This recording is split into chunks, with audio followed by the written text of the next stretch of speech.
Hey, so today I wanted to just first of all, say thank you to everybody who is playing every day, and especially those of you who are commenting.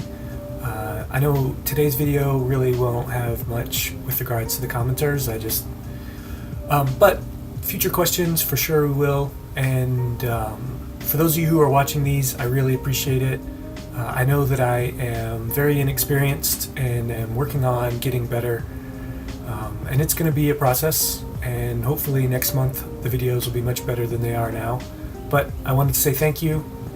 I really appreciate all of you watching. Just a reminder, for this game, your prize is a Chromecast Ultra. Have it right here. Game 1 prizes I sent out on Saturday.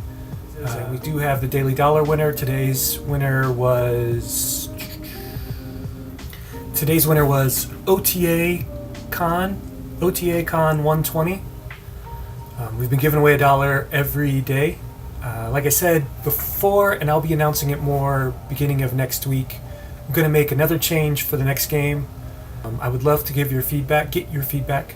So if you have any feedback on how you think this game's going, do you like the new point system, please send me an email, tweet me, however you want to get me the information. I would appreciate it. Alright, and with that, I will see you tomorrow.